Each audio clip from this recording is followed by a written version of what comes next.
Hi everyone, welcome back into this channel, and today I will be teaching you how to create collections on TikTok.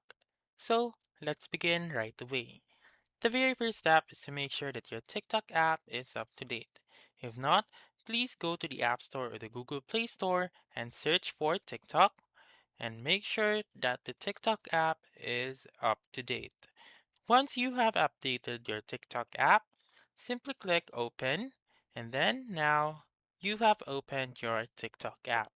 You just simply click on your profile then found on the lower right corner, and right here, make sure to go to your bookmarks or your save to favorites videos. So you just simply click on this section right here, and then go to collections right here.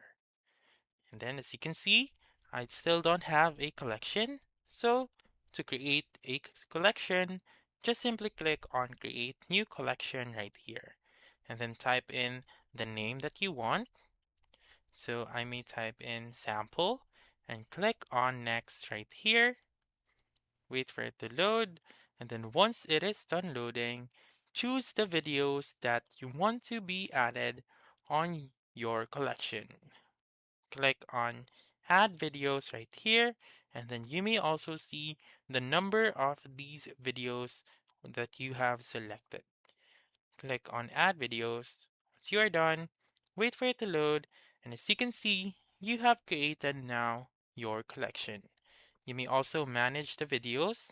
So let's say for example, you need to add more videos, or you may also move or remove videos on your collection. So that's it. That's how you can create collections on TikTok. So that's all for this video. Let me know in the comments section if this works out for you. For more helpful tutorials like this, please subscribe to our channel and don't forget to click that notification bell. Thank you for watching and have a wonderful day.